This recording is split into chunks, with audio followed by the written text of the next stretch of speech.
ეხლა ვთხოვ ბატონ ზურაბ ხუმსიაშვილს, პროფესორი ზურაბ ხუმსიაშვილი, აკადემიკოსი, ადამიანი, რომელიც დაკავებული არის გარდა იმისა, რომ ებრძვის COVID ფაშის ჩვენთან ერთად, დაკავებული არის სურსათის უსაფრთხოების პრობლემებით, იმითი რა ვჭამთ, რა ვსვამთ და არის პროფესიონალი ამ დარგისა. ბატონ ზურაბ, თქო გაგვარკვიო რა ხდება ჩვენთან და რა ხდება იქ და რაში შეგვიძლია მხარი დაუჭიროთ და მივბასოთ რა გადმოვიღოთ ამერიკისგან ესე ვთქვა.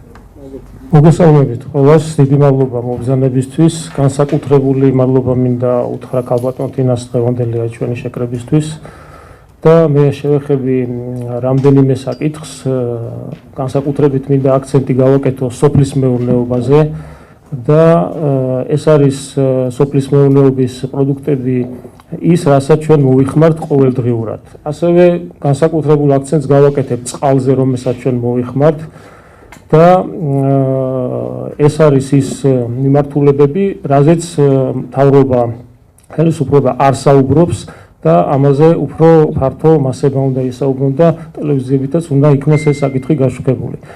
ჯერ კიდევ წინა საუკუნეების დასაწყისში დაიწყო სოფლის მეურნეობაში ჰუმუსის მექანიკური დამუშავება, რამაც გამოიწვია სოფლის მეურნეობის პროდუქტებში მიკრო და მაკროელემენტების შემცირება დაახლოებით 20%-მდე.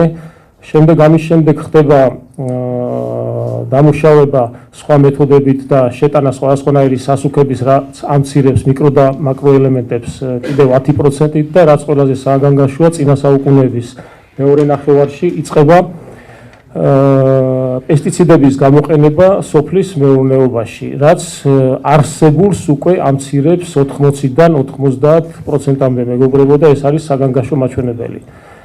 92-90-იანი წლებიდან უკვე იწყება შემდეგ გლიფოსატი, აქ გენ მოდიფიცირება, გენ ინჟინერული პროდუქტების შემოტანა, რამაც კიდევ 30%-ით შეამცირა და დღეს ჩვენ შეგვიძლია ვთქვათ, რომ ერთი საუკუნის წინადელი ადამიანი თუ საკვებად მიიღებდა მაგალითად 2 ვაშლს და იქიდან მიიღებდა გარკვეულ რაოდენობას მიკრო და მაკრო ელემენტებისას, რომელიც საჭირო არის ადამიანის ორგანიზმის ნორმალური ფუნქციონირებისთვის, დღეს ეს მაჩვენებელი თითქმის 100%-მდე შემცირებულია. ყოველ შემთხვევაში 90%-ით შემცირებულია და იგივე რაოდენობის მიკრო და მაკრო ელემენტები რომ მივიღოთ დღეს საკვებიდან, უნდა მივიღოთ 2 ვაშლის მაგივრად 50-60 კილოგრამი ვაშლი.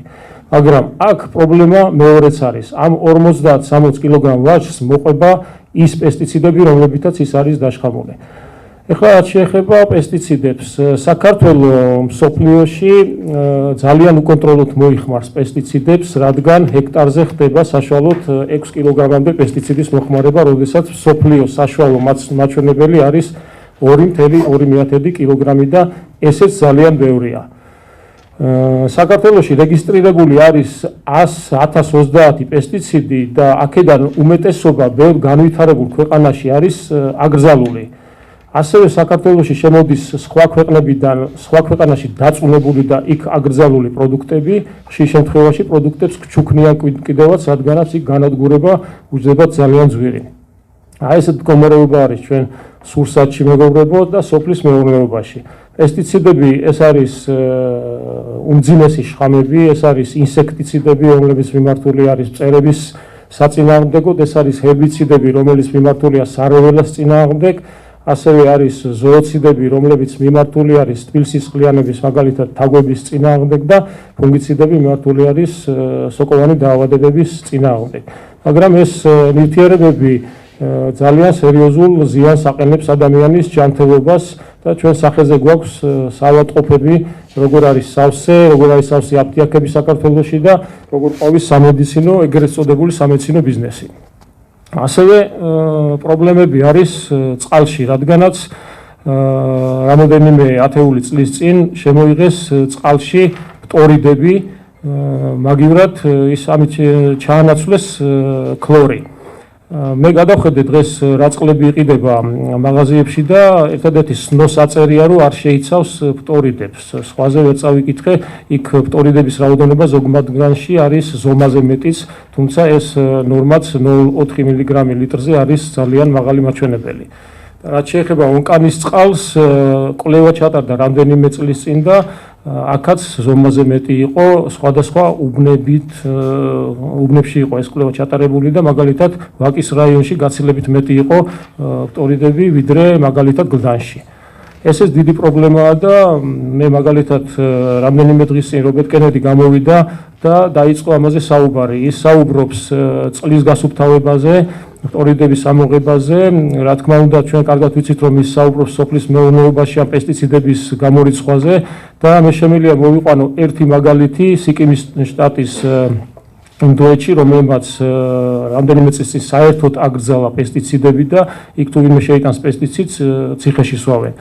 გაუათმაგდათ სოფლის მეურნეობა რაოდენობაშიც და ფინანსურათაც გაუათმაგდათ გაყიდვები და მთელი მსოფლიოს შეძლებული ხალხი იქიდან ყიდულობს დღეს ბიო და ორგანულ პროდუქციას. ეს ასევე რამდენიმე შტატმა დაიწყო უკვე ფიქრიო გადავიდნენ ამ სისტემაზე და საქართველოს ის ქვეყანაა, რომელსაც გვაქვს ჩვენ ყველანაირი საშუალება, რომ ბიო ორგანულ მეურნეობაზე გადავიდეთ, არ დავშხამოთ არც ჩვენი თავი და არც ჩვენი მომავალი, რადგან მაგალითად ჩატარებული არის ევროპის წამყვან ქვეყნებში კვლევები და ბოლო 50 წლის მანძილზე 50%-ით არის შემცირებული ტესტოსტერონის რაოდენობა ახალგაზრდებში.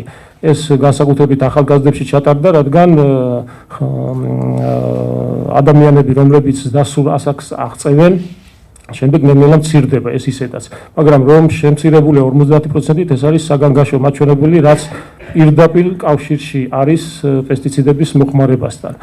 ეს პესტიციდები ხდება ჩვენს სუფრაზე და ერთ საკითხს შევეხები კიდე საბოლოოდ ქართულ ღვინოს, რომლითაც ჩვენ ასე ვამაყობთ და 8-დან 12-მდე ჯერზე იშხამება ეს პროდუქტი და სხვადასხვა პესტიციდებზე საუბრობენ როგორც სისტემურ და არასისტემურზე, მაგრამ ეს არასწორია, რადგანაც არასისტემური პესტიციდიც ხდება შიგნით ნაყოფში ფოთლოვანი კვების საშუალებით და არასწორი არის, როდესაც საუბრობენ, რომ გაირეცხება ის გარედან და შიგნით არაფერი არ დაზიანდება.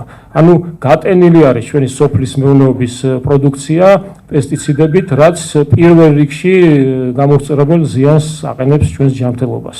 მადლობა ყურადღებისთვის.